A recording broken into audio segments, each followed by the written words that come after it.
교회의 시작입니다.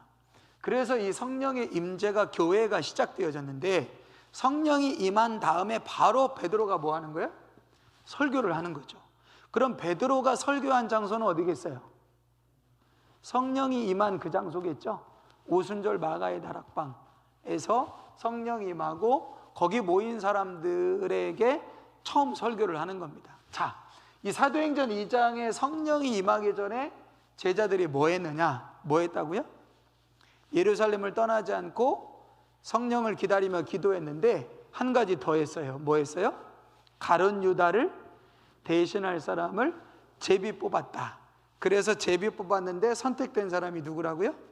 마띠아라고 하는 사람이 선택이 되어졌습니다. 그래서 가룟 유다를 대신할 사람을 뽑아놓고 부족한 12명의 수를 채워놓고 오순절이 될 때까지 합심해서 기도했다. 이게 1장의 내용이에요.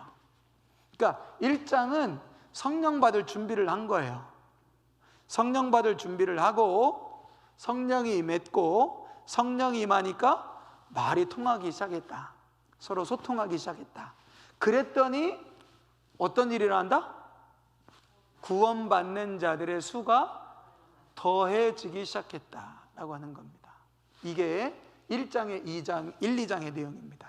자, 그 다음에 3장에 뭐가 나오냐면, 베드로와 120명의 제자들이 성령 받고 나서 베드로가 막 성령이 왜 임했는지, 이게 무슨 일인지 설교를 통해서 막 하고 나니까 베드로가 이제 성전에 기도하러 가죠.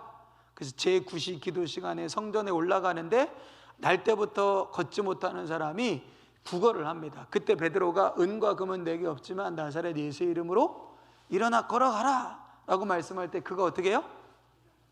일어나 걷게 됩니다. 근데 그 일어난 사람이 어떻게 반응하느냐가 중요해요. 날 때부터 걷지 못했던 사람이 베드로가 일어나라 그러니까 그가 일어나서 어디로 갑니까? 어디로 가죠? 성전 안으로 들어가요. 성전 안으로 들어갑니다. 그럼 이 사람은 날 때부터 걷지 못했던 사람이다. 그래서 이 사람은 항상 어디에 있었느냐? 성전 문 앞에 있었던 사람이에요. 그러니까 한 번도, 태어나서 한 번도 성전 안에 들어갔을까요? 못 들어갔을까요? 못 들어갔습니다. 성전 안에 못 들어가고 늘 성전 문 안에만 있었던 사람이에요. 문 밖에만. 그런데 베드로가 예수의 이름으로 일어나 걸어라 그랬더니 이 사람이 고침받고 어디로 가느냐? 성전 안으로 들어가서 그가 기뻐 뛰며 찬양하며 막 춤을 추면서 기뻐 뛰었다라고 하는 겁니다. 그런데 여러분, 이것을 잘 생각을 해보시면 베드로가 행한 기적은 그가 일어나지 못하는 삶을 일으킨 것이에요. 그죠? 육체적인 그 몸의 질병의 측면으로 보면 걷지 못하는 사람을 걷게 한 겁니다. 근데 이 사건의 영적인 의미는 뭐냐? 이 사람이 성전 안으로 들어갈 수 없었던 사람이에요. 한 번도 성전 안으로 들어가지 못했던 사람입니다. 그러니까 성전 문에서 성전 가까이에는 있었어요. 성전 가장 가까운 곳에 있으면서 성전에 들어갔다 나갔다 들어갔다 나갔다 들어갔다 나갔다 하는 사람들을 수없이 많이 보면서 그들을 통해서 자기가 이익을 취했던 사람입니다. 그런데 그에게 뭐가 들어가요? 그 날 때부터 한 번도 걷지 못한 사람에게 뭐가 들어가는 겁니까? 예?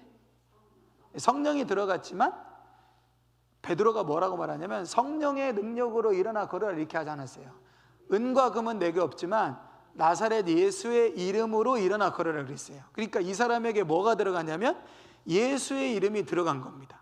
그러니까 이 사람에게는 예수의 이름, 예수가 누구인지를 모르는 거예요. 성전 밖에서 성전 안에 들어가지 못하고 성전 밖에만 머물러 있었는데 베드로를 통하여 예수의 이름이 성령을 통하여 그 안에 들어가니까 현상적으로는 뭐예요?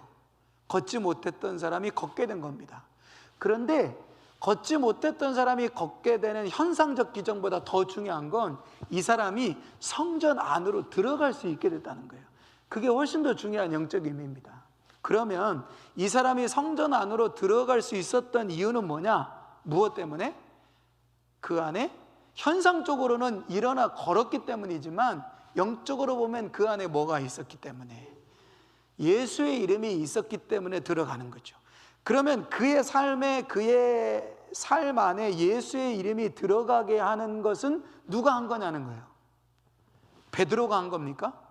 그게 아니라 성령이 하셨다는 거죠. 성령이 누구를 통하여?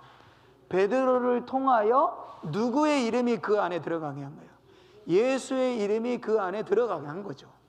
그럴 때 그가 성전 안으로 들어가서, 성전 안에 들어가야만 성전 안에서 기도하고 성전 안에서 찬양하고 성전 안에서 예배하는 거죠. 그게 가능한 거죠. 성전 밖에서는 아무것도 할 수 없어요. 아무리 성전에서 가까워도, 아무리 성전에 매일같이 와도 성전 문 안에 들어가지 못하고 성전 문 밖에 있다면, 성전에서 왔다 갔다 하는 사람들만 아무리 뭐 10년 20년째 봐도 아무 일도 일어나지 않는다. 그러니까 어찌 보면 교회는 오래 다닐 수 있죠. 부모가 교회 다니기 때문에 어려서부터 교회 다닐 수 있죠. 그래서 교회에 대해서 너무 잘합니다.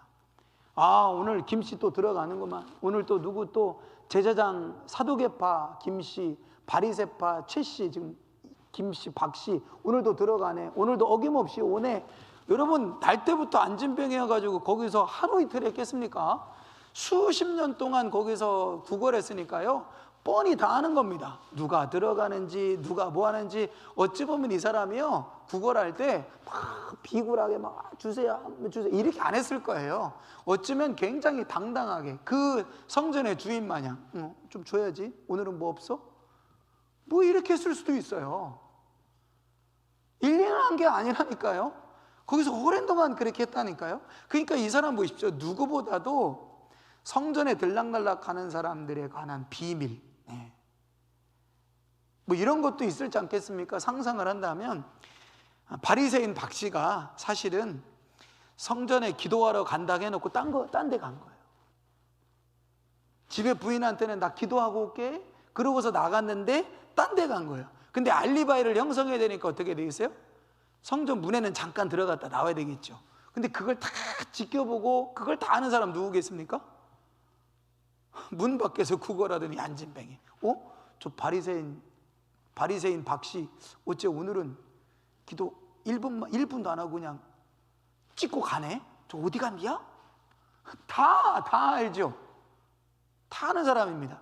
그러니까 어찌 보면 이 사람은 성전에 들락날락 하는 사람들 빠삭하게 아는 거고, 성전에 대한 내용, 뭐 거기서 무슨 일이 있었는지 너무 잘 아는, 그리고 성전에서 기도하고 나오는 사람들이 이건 뭐 어떻대 들어가며 하는 얘기, 성전에 들어갈 때 사람들이 하는 얘기 귀동냥으로 들으면서 너무나도 정보에 관해서는 빠삭하게 아는 사람이겠죠. 그런데 실질적으로 성전 안에 들어가서 본인이 체험한 체험은 없는 사람이에요.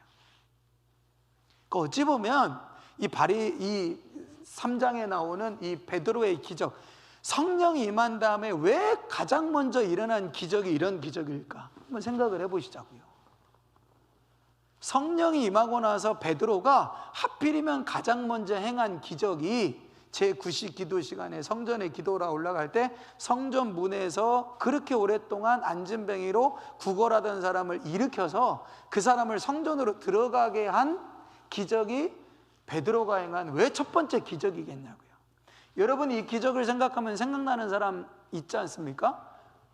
요한복음 3장에, 사도행전 3장에는 베드로가 안진뱅이를 일으킨 기적이 나온다면 요한복음 3장에는 누가 나오죠?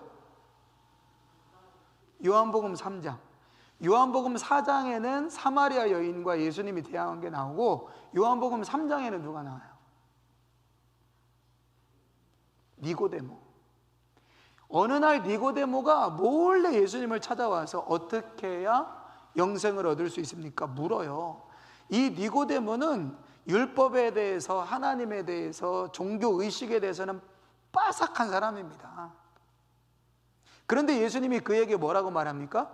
물 곧 성령으로 거듭나지 않고는 하나님 나라에 들어갈 수 없다. 어떻게 해야 거듭나는지, 어떻게 하나님 나라를 경험하는지, 율법이 뭔지, 하나님의 뜻대로 사는 게 뭔지 너무나도 오랫동안 가르치고 공부했던 사람이 니고데모예요. 근데 자기 자신은 실제적으로 뭐가 없어요? 실제적으로 하나님을 만난 경험이나 영적인 경험이 자기에게는 없는 거예요. 그때 예수님이 니고데모에게 야, 너 겉으로 보면 참 대단하고 존경받고 율법적으로 뛰어나고 오랫동안 종교적으로도 훈련되어진 사람이지만 성령으로 거듭나지 않으면 하나님 나라에 못 들어가. 이게 예수님의 가르침이었어요. 예수님이 니고데모를 가르친 그 가르침과 베드로가 성령 받고 나서 안진뱅이를 성전 안으로 들어가게 한 사건하고는 굉장히 연결되어 있는 겁니다. 너 문 밖에서 아무리 오래 있어봐야 네가 성전 안으로 들어가는 경험 없으면 구원 없다는 거예요. 네가 아무리 사람들을 많이 하고 네가 아무리 성전에 대해서 많이 알고 성전에 들락날락하는 사람에 대해서 빠삭하게 알아도 네가 성전 안으로 들어가는 것이 없다면 너에게 구원이 없다는 거예요. 그에게 구원을 주기 위해서 이 베드로가 뭐 한 겁니까? 성령으로 그에게 예수의 이름을 준 거죠. 그러니까 베드로가 예수의 이름을 그 삶에 넣어준 게 아니에요. 많은 사람들은 그에게 어떤 사람은 100원, 어떤 사람은 500원, 어떤 사람은 1000원 도와줬습니다. 근데 그거로는 그가 성전 안에 들어가게 할 수 있는 능력과 힘이 없어요. 어떤 사람이 수십억을 그에게 전해줬다고 해보자고요. 그를 성전 안으로 들어가게 할 수 있습니까? 없습니다. 없어요. 어떤 사람도 그를 성전 안으로 들어가게 할 수 없었는데 베드로가 그렇게 했다는 거예요. 사실 베드로가 아니라 누가 한 거예요? 성령이 하신 거죠. 그 성령은 베드로의 첫 번째 기적을 통해서 보면 성령은 어떻게 하게 하시는 거예요? 성전 안으로 들어가게 하시는 분이 성령입니다. 그러니까 예배로 말하면 예배의 구경꾼은 누구나 될 수 있어요. 오늘 내가 예배 한번 구경해봐야 되겠다. 오늘 내가 한번 예배 어떻게 드리는지 한번 참석해봐야 되겠다. 예배의 구경꾼, 예배의 참석자는 누구든 할 수 있습니다. 자기의 이익이 되든 아니면 자기의 이익이 아니라 다른 것을 위해서든. 모르겠어요. 조금 있으면 지방선거니까 지방선거 관련된 사람들도 교회 와가지고 인사 한번 할게요. 이런 사람도 있을지 모릅니다. 말리겠습니까? 지가 오고 싶으면 와서 앉아 있는 거지. 그거는 자기가 선택하는 거예요. 그러나 그가 성전에 와서 예배 드리는 걸 구경하고 예배가 어떻게 되는 걸 참여할 수는 있습니다. 근데 진짜 그가 하나님의 임재 안으로 들어가게 하시는 건 누가 하는 거예요? 그 성령이 하시는 거예요. 예수의 이름 안으로, 구원 안으로 들어가게 하시는 것. 종교인에서 신앙인으로. 그러니까 교회에 참석하고 교회 소속 멤버가 되고 그냥 예배에 참석하는 종교인에서 하나님의 임재를 경험하고 하나님의 임재 안으로 들어가게 하시는 건 누가 하시는 거냐? 성령이 하시는 거예요. 그러니까 여러분, 우리가 안진뱅이였는데 일어나는 것, 이건 중요하지 않습니다. 이 사건을 통해서 우리가 성령을 통해서 예수의 이름을 통하여 하나님의 임재 안으로. 그래서 예수님이 십자가에서 죽으실 때 어떤 현상이 일어났다 그랬어요? 해가 빛을 잃고 여러 가지 땅이 흔들리고 그랬지만 제일 중요한 현상 중에 하나가 뭐예요? 성전의 휘장이 위에서 아래로 찢어졌다. 그 성전의 휘장이라는 건 뭐냐면 성소와 지성소를 막고 있는 거예요. 지성소는 아무나 못 들어가요. 제사장만 들어갈 수 있어요. 정해진 날만 들어갈 수 있어요. 그런데 예수님이 그 길을 열어놓으신 거예요. 이제 예수의 이름을 의지하면 누구든지 누구 앞에 나아가요? 하나님 보좌 앞에 나아가요. 그래서 히브리서의 말씀에 뭐라고 되어 있냐면 예수 그리스도의 은혜로 말미암아 우리가 하나님의 보좌 앞으로 나아갈 담력, 담대함을 얻었다. 누가 하나님 앞에 나아갈 수 있겠습니까? 못 나가요. 왜? 나가면 죽으니까. 하나님의 얼굴을 뵈면 죽어요. 그게 유대인들의 사상이에요. 죽을까 봐 하나님의 임재 앞으로 당당하게 못 나가요. 그런데 하나님 앞에 당당하게 나아갈 담대함이 생겼어요. 누구 때문에? 그리스도의 십자가의 은혜 때문에 담대함이 생겼다는 거예요. 그래서 내가 예수님의 십자가의 은혜로 말미암아 하나님 아버지가 계신 곳으로 나아갈 용기가, 담대함이 있다, 이걸 얘기하는 거거든요. 그 담대함을 우리에게 갖게 하는 분이 누구냐? 성령이라는 거예요. 그래서 그 성령의 그 안진뱅이를 일으킨 베드로의 기적을 통하여 솔로몬 행각에서 베드로가 막 설교를 하는 겁니다.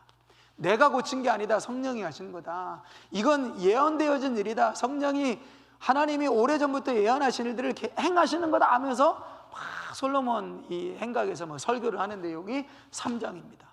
2장에도 설교가 나오고 3장에도 설교가 나와요. 자, 4장에는 뭐가 나오냐면 이 기적을 막 행하니까 누가 놀래요? 대제사장들과 사두개인들과 바리새인들이 놀라는 거예요. 왜? 아니, 얼마 전에 예수가 죽었어요. 예수가 죽었고 이제 예수가 했던 일들은 더 이상 다시는 안 일어난다. 왜? 예수가 죽었잖아요. 그 자꾸 예수가 막 죽은 자 살리고 병든 자 고치고 사람들 몰고 다니고 그랬던 수개, 우두머리, 대빵, 그 대빵이 죽었어요. 그러니까 잠잠해지겠지 그랬더니 며칠 지나고 나니까 또다시 이런 일들이 일어나요. 그래서 가만히 보니까 이 사람들이 뭐 하냐면 그 예수가 부활했다는 거예요. 죽은 예수가 부활했다라고 이야기하면서 막 사람들을 막 이렇게 동요하는 거예요. 그러면서 기적을 막 행하는 거예요. 그래서 이거 그냥 놔두면 안 되겠다 그래가지고 소환을 하죠. 베드로 너 인마 일로 와봐 하고서 소환을 합니다. 그리고선 어떻게 협박하죠. 너 예수 전하지 마, 기적 행하지 마 하고 막 협박합니다. 그러니까 베드로가 어떻게 해요? 옛날 같았으면 예수님 붙잡혀 갔을 때 너도 예수의 제자지. 그러니까 베드로가 뭐랍니까? 아이고 나는 아닙니다 그러면서 예수님 모른다고 3번이나 저주했잖아요. 그랬던 베드로가 뭐라고 말하냐면 아이고 죄송하지만 내가 당신들 말을 들을 수가 없습니다. 이제는 내가 성령 받았기 때문에 하나님이 기뻐하시는 일을 해야지 내가 당신들 협박한다고 내가 들을 수 없습니다. 그러면서 그들에게 또 짧게 설교를 해요.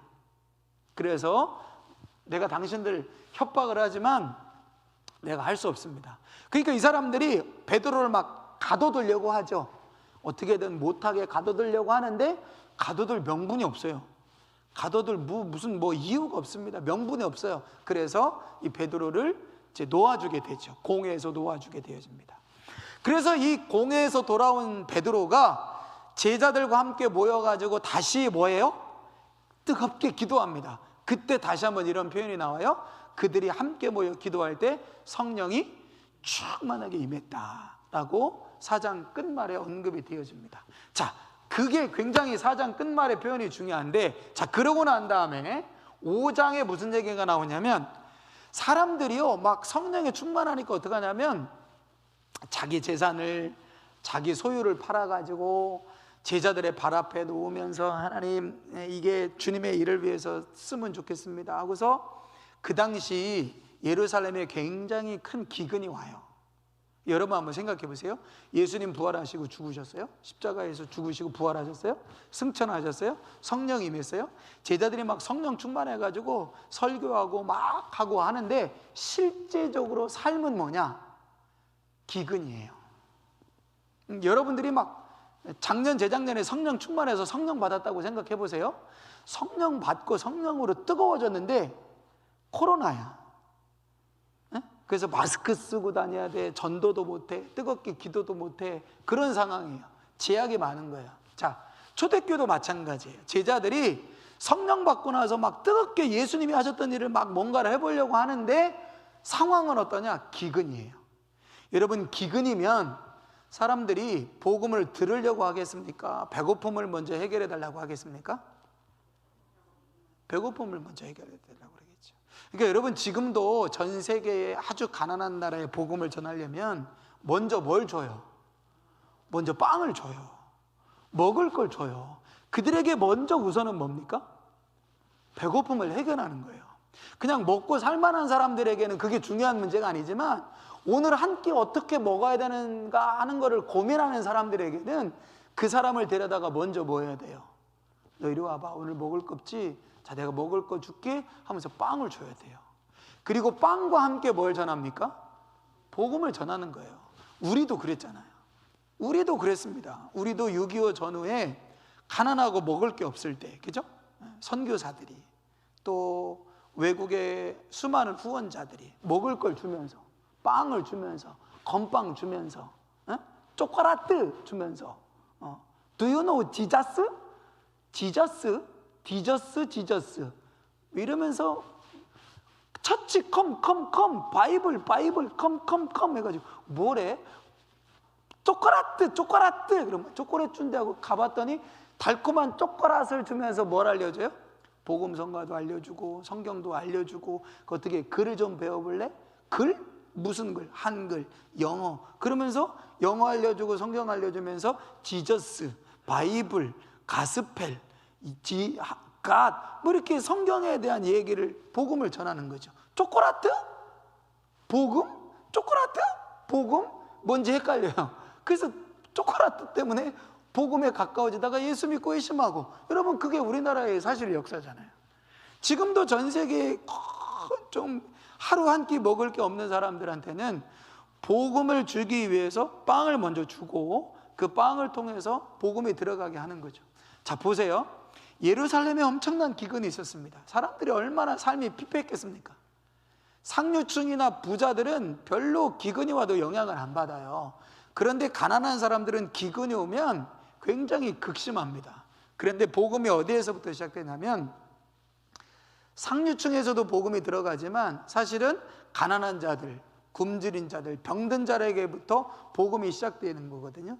그러니까 어떻게 해야 되겠어요? 교회가, 제자들이 막 성령 충만해가지고 예수님처럼 빵 하나 가져와 봐. 예수님이 축사하시니까 5천 명을 먹고도 남는 기적의 역사처럼 제자들이 빵 하나 가져와 봐. 자, 내가 축사할게. 예수님도 5천 명 먹이셔서 나도 한다. 그러고서 5천 명을 먹이시는 방법으로 했다, 안 했다? 안 했어요. 그 차이를 잘 아셔야 돼요. 예수님은 그렇게 하셨어요. 그런데 초대교회는 그렇게 안 했어요. 제자들이요, 성령 충만했지만 야, 빵 하나 가져와 봐, 내가 축사할게, 그거로 막 5천 명 먹이고 이러지 않았다니까요. 성령의 역사가 일어나니까 사람들이 어떻게 하기 시작해요? 자기의 소유를 팔기 시작합니다. 자기의 소유, 자기의 땅이나 자기의 소유들을 가지고 있는 사람들이 팔기 시작해요. 그래서 사도들 앞에 가져옵니다. 왜 가져올까요? 사도들 월급 많이 받으라고? 아니에요. 어떻게 하라고? 굶주린 사람들, 구제가 필요한 사람들에게 나누어 주라고. 그런데 그렇게 굶주리고 구제가 필요한 사람들에게 나눠주라고 사람들이 재산을 막 가져오는데, 거기 모여있는 예루살렘 공동체 안에, 야 이건 내 거다, 이건 내 거다, 야 이거 내가 팔아서 준 거야, 이번 빵은 뭔지 알아? 내가 사실은 얼마 전에 땅 팔아가지고 사도한테 바쳤거든, 그거 팔아가지고 지금 너희들 빵 먹는 거야, 나한테 잘해 임마, 이렇게 하지 않았다는 거예요. 치사하게 하지 않았다는 거예요. 그게 사도행전의 2장과 4장에 그들이 자기의 소유를 자기의 것으로 인정하지 않고 서로 나누었다, 이런 얘기입니다. 그런 성령의 역사가 막 일어나기 시작하는데, 그럴 때 하나의 사건이 탁 터져요. 근데 그런 일에 앞장섰던 사람이 누구라고 말하냐면 바나바라고 이야기하는 거예요. 바나바도 굉장히 유지였고 재산이 좀 있었던 사람 같아요. 근데 그 사람도 예수 믿고 성령 받고 자기의 소유를 팔아가지고 제자들에게 나누어 주면서 나도 이 복음을 전하는 일에, 나도 구제하는 일에 함께 하겠습니다, 그래요. 그런데 이 아나니아 삽비라라는 사람이 있는데, 이 부부가 가만히 보니까 자기도 뭔가 좀 해야 되겠어요. 가만히 보니까 뭔가 좀 해야 되겠는데, 이게 하고 싶다고 해서 합니까? 그런데 어느 날 성령께서 감동을 하시는 거야. 너 가만히 있을래? 그래서 아나니아 삽비라도 성령의 감동을 받아가지고, 그래, 우리도 구제를 위해서 우리의 것을 내놓아야 되겠다. 그래가지고 소유를 다 팔았는지 일부를 팔았는지 모르겠는데 소유를 팔아가지고요, 사도들의 발 앞에 딱 놓습니다. 그런데 그 과정에 사단이 역사해요. 근데 그거를 막고 그거를 이겼어야 되는데, 아나니아 삽비라가 그 마음속에 사단이 속이고 거짓말하려고 하는 생각을 딱 집어넣었을 때 그걸 동의하고 받아들여요. 그래가지고 땅값의 일부를 감추고 일부만을 딱 갖다 놓습니다. 근데 그걸 누가 기가 막히게 알아차렸느냐? 베드로가 알아차리는 거예요. 베드로가 신통해서 그런 게 아니라 이유가 뭐다? 4장 끝말이 중요한 거예요. 뭐 했다? 성령?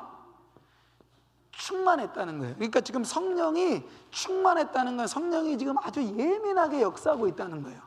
그러니까 악한 영이, 거짓의 영이, 속임의 영이 아나니아 삽비라를 속이고 있다는 걸 성령이 예민하게 베드로에게 알게 하신 거예요.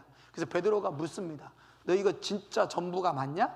그랬더니 그때 아이고 잘못했습니다, 제가 속였네요, 제가 감춘 것 나머지 다 드리겠습니다, 그랬으면 괜찮은데 그 거짓의 영이 말하는 대로 말하는 거예요. 그 거짓의 영이 자기를 조종하는 대로 따라가는 겁니다. 그래서 맞습니다, 전부입니다, 그렇게 고백을 해버려요. 누구 앞에? 베드로 앞에 하는 게 아니라 성령 앞에 하는 겁니다. 그 성령 앞에 그 일을 하니까 성령께서, 아니 여러분 이렇게 생각할 수 있잖아요. 아니 그거 조금 속였기로서니 그 자리에서 죽여버려요? 아유 좀, 세상에서 제일 불쌍한 사람이 누구다? 아나니아 삽비라. 헌금하고 죽어버렸어요. 그냥 안 하고 죽었으면 그냥 차라리 날 건데, 그죠? 제일 불쌍하잖아요.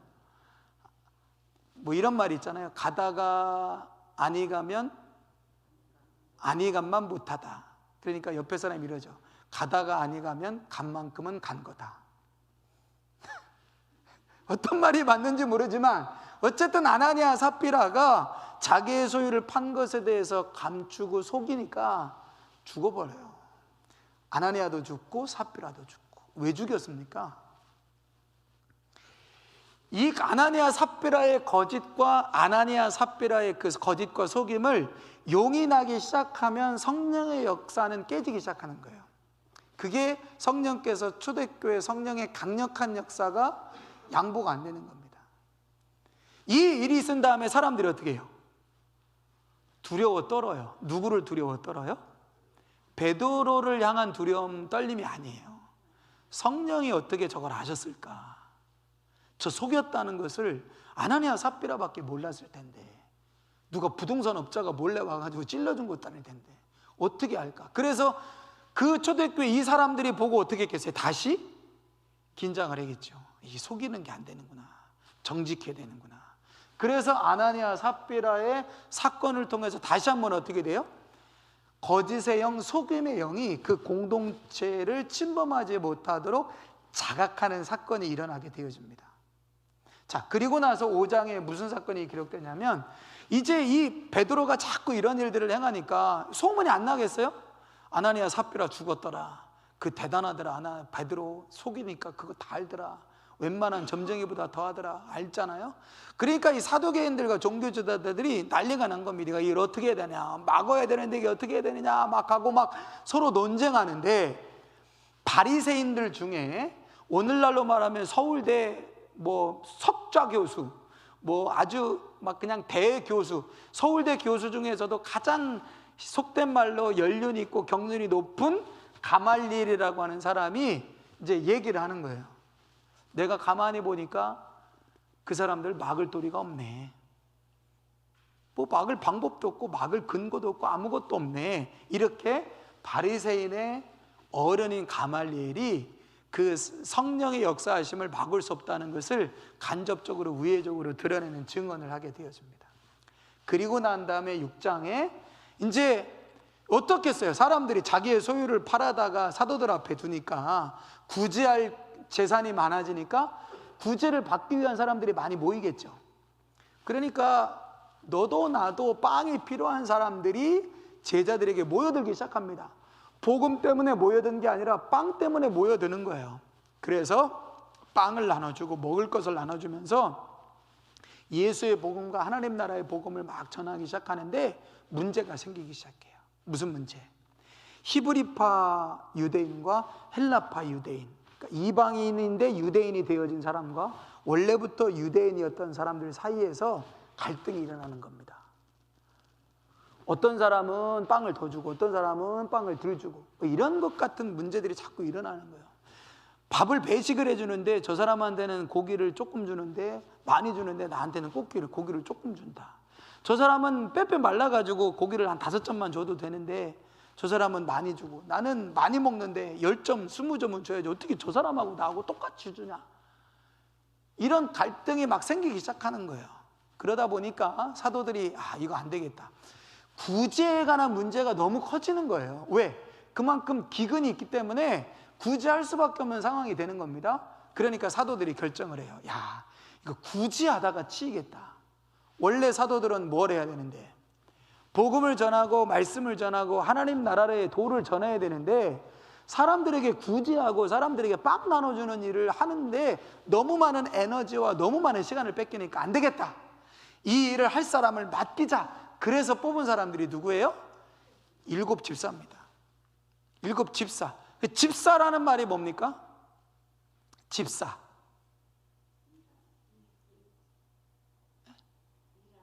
일하는 사람. 집사라고 하는 말은 관리자라는 의미예요. 맡아서 관리하는 사람이라는 의미가 집사입니다. 실제적으로 원어도 그래요. 7 집사는 맡아서 관리하는 사람, 흔히 말하면 청직이죠. 그래서 이 사람들이 뭘 맡았겠습니까? 구제하는 일을 맡은 거예요. 근데 구제하는 일만 맡는 게 아니라 구제를 통하여 하나님의 복음을 증거하는 일을 맡은 겁니다. 자, 그래서 7 집사가 세워지는데 어떤 사람이다? 성령이 충만하고 지혜가 충만하고 사람들에게 칭찬받을 만한 사람들 중에 7 사람을 선택을 하게 됩니다. 자, 그런데 어느 시점인가 이 기근이 이제 해결이 되어진 것 같아요. 그러니까 오랜 동안 기근이 있었지만 기근의 문제가 뭐 기후뿐만 아니라 정부의 정책이나 어쨌든 이렇게 해가지고 어느 정도 해결이 되어져서 구제 문제가 조금 중요한 문제가 되지 않은 때가 되어진 것 같아요. 그때 스데반이라고 하는 사람, 7 집사 중에 스데반이라고 하는 사람이 갑자기 설교를 하기 시작합니다. 7장에 가니까. 자, 이 7장을 이야기하기 전에 먼저 7 집사를 선택하여 구제하는 일을 7 집사한테 맡겼더니 이러한 일들을 통해서 어떤 일이 일어난다? 6장 7절 제자들의 수가 더 많아지기 시작한다 라고 하는 겁니다. 자, 그래서 베드로의 기적, 종교자들의 협박, 아나니아 삽비라의 사건과 7 집사의 선택, 이런 과정을 통해서 믿는 자들의, 구원받는 자들의 수가 더해졌다면 이번에는 제자들의 수가 더해지는 거예요. 여러분, 구원받은 자와 제자는 같을까요? 다를까요? 다르죠. 구원받은 사람들은 그냥 예수 믿고 구원받는 거예요. 제자는 훈련되어지고 만들어지는 겁니다. 그러니까 보세요. 7 집사가 선택되어졌다는 건 뭐예요? 자, 12명의 제자가 있죠. 12명의 사도들이 있죠.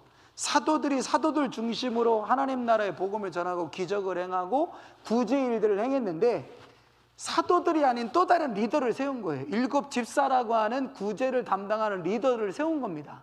당신들이 성령 충만하고 지혜가 충만하고 사람들한테 칭찬을 들으니까 우리는 말씀과 기도하는 일에 전무할 테니까 당신들은 사람을 돌보고 구제하는 일을 하십시오 하고 7 집사를 세워요. 그러니까 이 7 집사의 리더십 때문에 사람들이 어떨까요? 본인들도 어떤 훈련을 통해서 성령 충만을 통해서 어떤 일들에 이제 쓰임 받겠죠. 그렇죠? 그래서 제자들의 수가 더해지는데 여기서 제자는 12명의 제자를 말하는 게 아니에요. 예수님을 따르되 훈련되어지고 준비되어진 사람들이라는 의미입니다. 그러니까 7 집사를 포함하는 걸까요? 아닐까요? 당연히 7 집사를 그러니까 7 집사가 세워졌는데 7 집사와 같은 사람들이 점점 많아지는 거예요. 훈련되어지고 성령 충만하고 지혜를 듣고 칭찬만 말하고 어떤 일을 맡길 만한 사람들이 점점 많아졌다.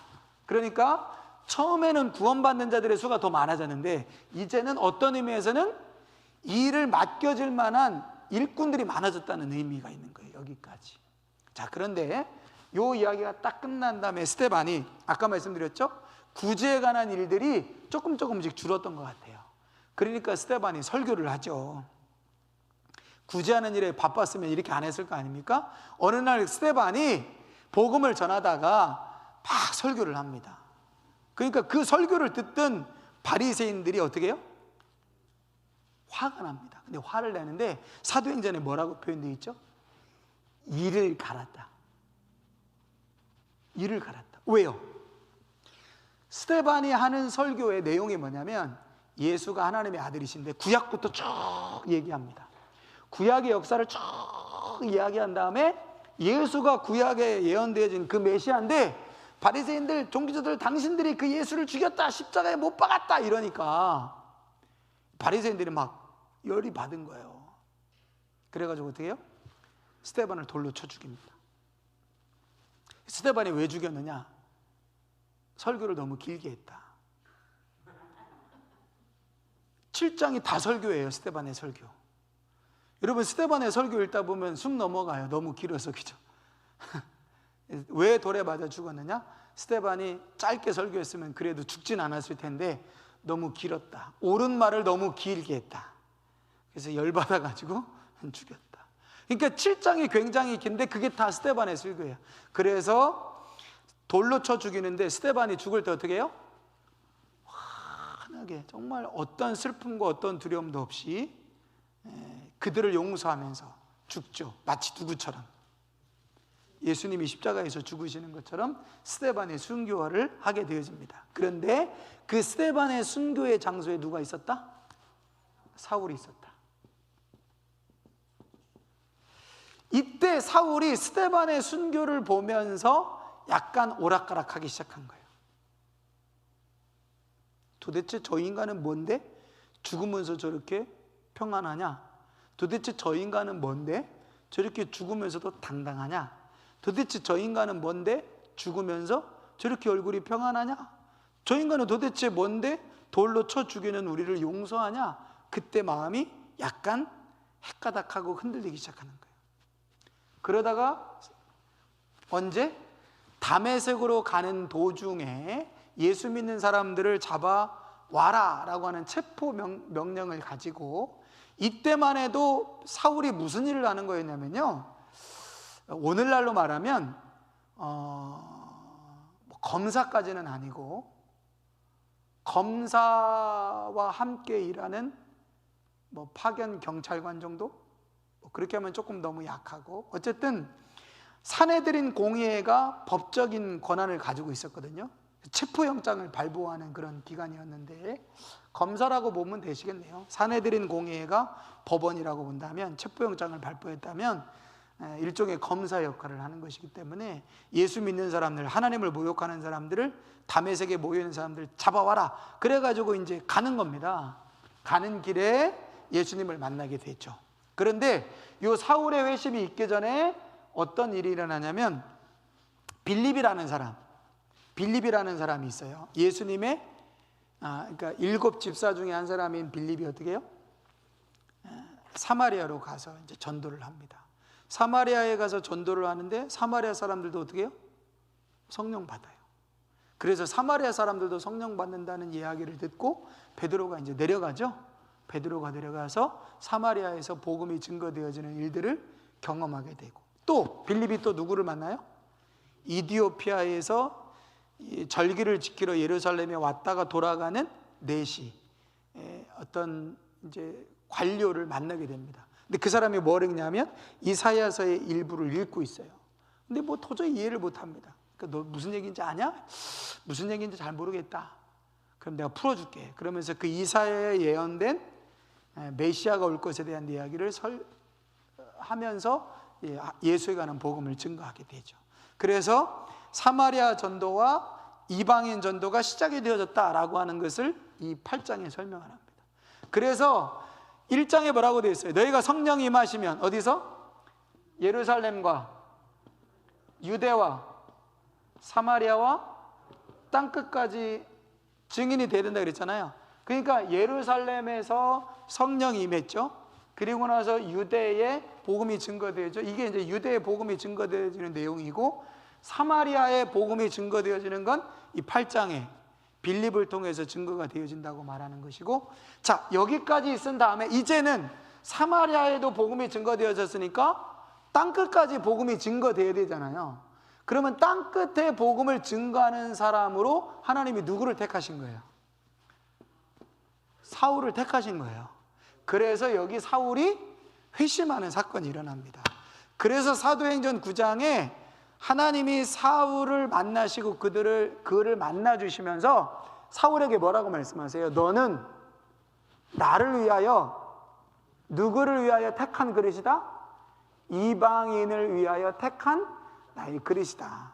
그래서 너로 말미암아 이방인에게 복음이 증거되게 할 거다. 그래서 내가 너를 선택했다. 그래서 이방인 선교를 위한 사람으로 하나님이 사울을 부르신 거예요. 그러니까 9장에 나오는 사울의 회심은 이제 사마리아까지 증거되어진 복음이 앞으로 땅끝까지 증거되겠구나라고 하는 걸 암시해 주는 사건이 사울의 회심에 관한 사건입니다. 그리고 사울의 회심과 함께 여전히 베드로가 뭐 하는 거예요? 여전히 베드로가 여기저기 다니면서 기적을 행하는 사건까지 일어납니다. 그리고 나서 다시 요약 설명, 뭐예요?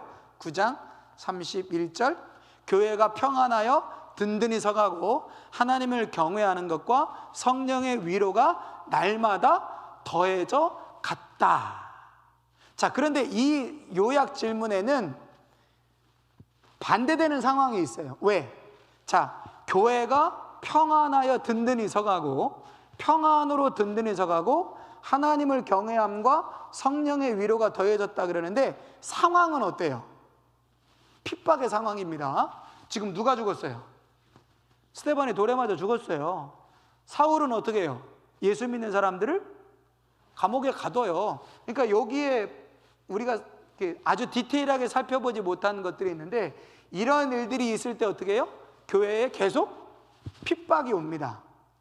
핍박이 오는데 예수 믿는 사람들이 옥에 가두고 중간중간에 베드로도 감옥에 갇히고 베드로도 붙잡히고 막 그러잖아요. 그런데 교회가 핍박이 오고 어려움이 오는데 아이러니하게 교회는 어떻게 해요? 오히려 평안으로 든든히 서가고, 두려운 상황이지만, 핍박의 상황이지만 믿는 사람들은 더 하나님을 어떻게 해요? 두려워하는 거예요. 경외하다는 건 하나님을 두려워한다는 거예요. 핍박하는 사람들을 두려워하는 게 아니라 하나님을 경외하는 것이고, 핍박의 상황 가운데 두려운 게 아니라 평안함을 누리면서 사는 거예요. 그럴 때에 어떤 일이 일어난다? 하나님을 경외함과 성령의 위로로 말미암아 그들의 믿음이 더해져 갔다. 이게 요약 설명입니다. 자, 이렇게 세 번째 요약 설명이 끝난 다음에 10장에 드디어 무슨 얘기가 일어나냐면, 베드로와 고넬료가 만나요. 어느 날 하나님이 환상을 보여주시죠. 고넬료에게 보자기를 이렇게 내려주시면서 먹어라 했더니 거기에 율법으로 부정한 짐승들이 잔뜩 있잖아요. 먹어라 했더니, 이렇게 부정한 걸 어떻게 먹습니까? 율법에 이런 거 먹으면 안 된다고 말씀하셨는데 왜 먹습니까? 했더니, 야, 내가 깨끗하다고 한 걸 네가 왜 더럽다고 하냐? 그 환상을 본 다음에, 그 환상을 딱 보고 환상에서 깨났는데 누가 와요? 고넬료 집 사람이 보낸 사람이 와요. 그래서 이상하다, 우연인가 하고서 고넬료의 집에 가죠. 고넬료의 집 사람들에게 복음을 전하는데 그들은 이방인이었어요. 그들에게 하나님의 복음과 예수 그리스도의 복음을 전하니까 그들에게 뭐가 임해요? 그들의 가족의 성령이 임해요. 그러니까 베드로도 이해가 안 되는 거예요. 자, 사마리아 지역에 성령이 임하는 건 그래도 내가 100번 양보해가지고 오케이. 근데 이방인에게 성령이 임해? 이거 참 곤란한데? 이게 좀 낯선, 자기한테는 좀 받아들이기 어려운 거예요. 그런데 잘 보세요. 왜 하나님이 베드로와 고넬료를 만나게 하셨을까요? 이방인 선교를 위해서 누구를 준비하셨다면?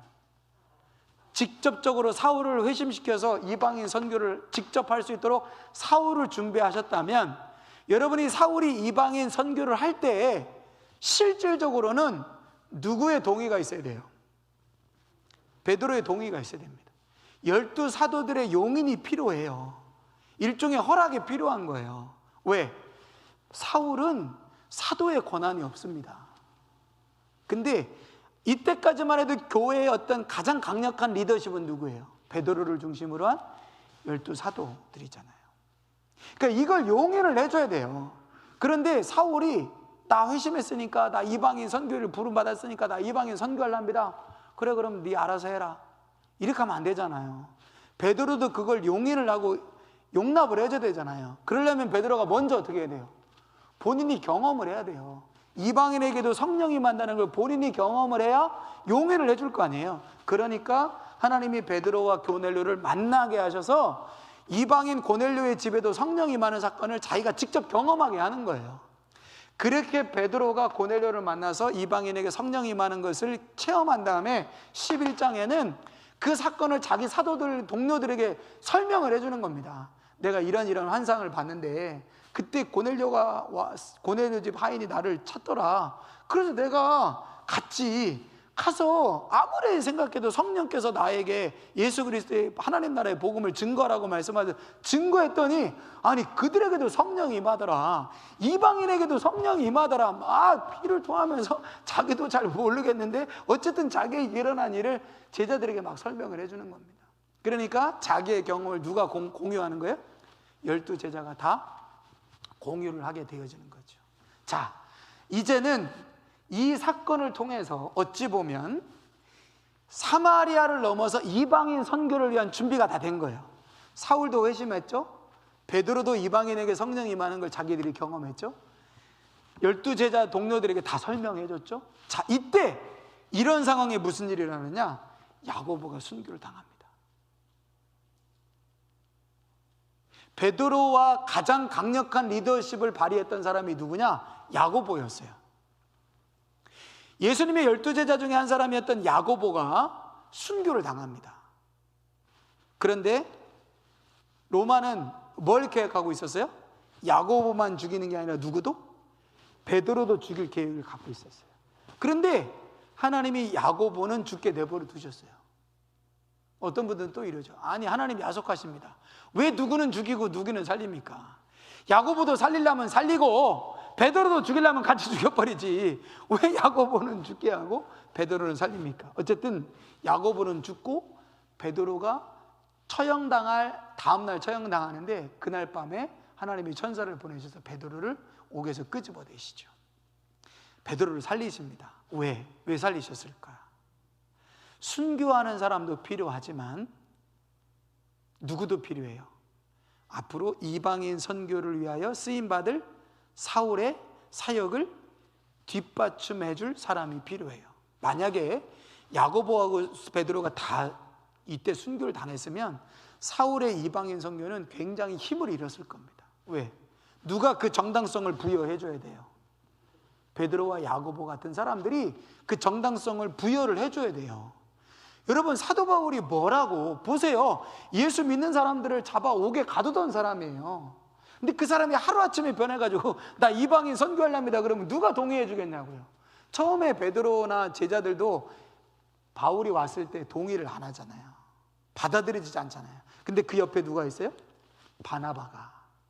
바나바가 그 사울 옆에서 이 사람의 회심이 진짜라는 걸 중간에 다리 역할을 해줘요. 베드로와 제자들에게 사울이 회심했다는 게 진짜라고 하는 것을, 그의 사명이 진짜라는 걸 중간에 다리 역할을 해주는 것이 바나바예요. 그러다가 야고보가 순교당하고 헤롯이 죽게 되어지는 이야기가 나옵니다. 그러니까 이거는 뭘 말하냐면 초대교회에 엄청난 핍박의 강도가 임했다는 걸 의미하는 거예요. 그러니까 이 핍박 때문에 교회가 어떻게 할 수밖에 없어요? 흩어질 수밖에 없어요. 그러니까 핍박이 일시적으로 있는 게 아니라 야고보도 죽음을 당할처럼 이 교회가 굉장히 위기에 처한 거예요. 그래서 교회가 어쩔 수 없이 어떻게 한다? 흩어집니다. 예루살렘에 있었던 교회가, 예루살렘의 중심으로 모여 있었던 교회가 흩어져요. 여기저기로 흩어집니다. 근데 여기저기로 흩어졌는데 그 여기저기로 흩어진 교회들 중에 가장 중심이 되어진 교회가 어떤 교회예요? 그게 이제 사도행전 13장에 나오는 안디옥 교회입니다. 그래서 앞으로는 안디옥 교회를 중심으로 해서 사도 바울의 1차, 2차, 3차 전도 여행이 시작이 되어진다. 그래서 안디옥 교회에서 사도 바울을 이방인 선교로 파송을 하는 얘기가 13장이 시작이 되는 거예요. 자, 예루살렘 교회가 여러 가지로 여러 군데로 흩어졌는데 그 여러 군데로 흩어진 교회들 중에 이제부터 중심은 누가 된다? 안디옥 교회가 된다. 그래서 예루살렘에서 중심이 안디옥으로 옮겨지는데, 그것은 유대와 예루살렘과 사마리아를 중심으로 했던 선교는 어디를 중심으로? 예루살렘 교회를 중심으로. 이제 땅끝까지 증거되어지는 이방인 선교는 어떤 교회를 중심으로? 안디옥 교회를 중심으로 13장부터는 나아간다. 그래서 야고보가 순교하고요, 헤롯이 죽은 다음에 12장 24절에 뭐라고 되어 있냐면 이제부터는 하나님의 말씀이 더해졌다. 그럼 이 하나님의 말씀이 더해졌다는 의미는 어떤 의미냐면 사람들 개인에게 하나님의 말씀이 풍성해졌다는 의미도 있지만 지역적으로 이제 어떻게 해요?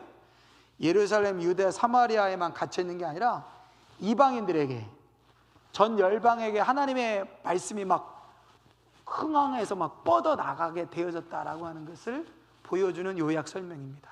그래서 이거를 뭐라고 말하냐면 요약 설명이라고 얘기하거든요. 더해졌다, 더해졌다, 더해졌다, 더해졌다.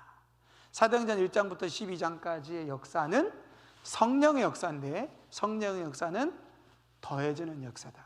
구원받는 자들의 수가 더해지고 제자들의 수가 더해지고 평안으로 든든히 서가는 하나님을 경외하고 성령의 위로가 더해지고 하나님의 말씀이 약해지는 게 아니라 더해지는 역사들이 이런 과정을 통해서 이루어졌다 하는 것들을 여러분들이 순차적으로 생각하시면서 1장부터 12장까지를 다시 한번 차근차근 정리를 하시면, 아, 교회의 역사가 이렇게 진행되어지는구나 하는 것을 알게 되고, 교회의 목표와 교회의 본질은 이거구나. 그래서 교회는 그냥 숫자가 많아지는 게 아니에요. 구원받는 자들의 수가 더해져 가는 거예요. 교회는 훈련되어지고 준비되어진 제자들의 수가 날마다 더해져야 돼요. 교회는 성령의 역사로 말미암아 세상을 두려워하고 권력을 두려워하는 게 아니라 하나님을 두려워하고, 그로 인하여 사람에게 위로받고 세상에게 위로받는 게 아니라 성령의 위로와 성령의 권면을 더 받는 사람들이 모이는 공동체가 교회 공동체가 되어야 돼요. 세상에서 위로받는 게 아닙니다. 돈으로 위로받는 게 아닙니다. 사람의 말로 위로받는 게 아닙니다. 성령으로 위로받는 거예요. 성령으로 힘을 얻는 거예요.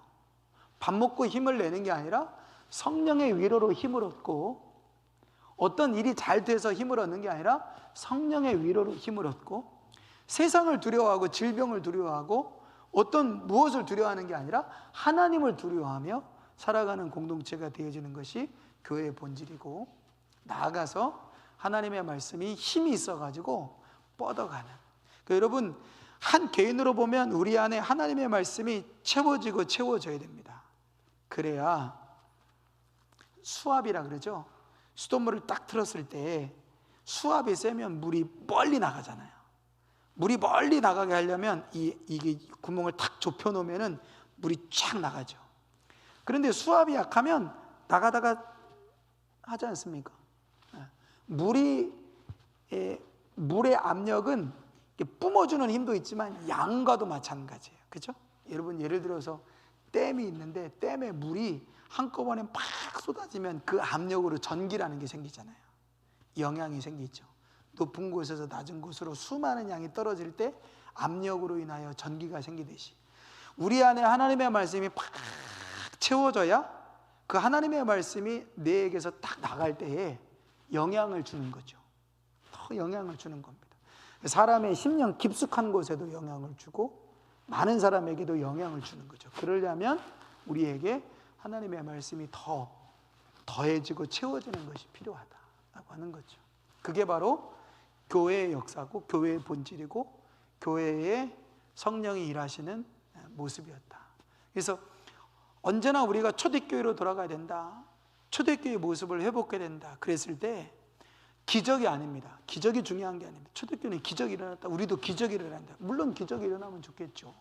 그런데 초대교회의 성령의 역사는 이렇게 더해 가시는, 성령이 더해 가시는 역사를 경험하는 것이 초대교회 역사다라는 걸 우리는 1장에서 12장까지 살펴볼 수가 있습니다.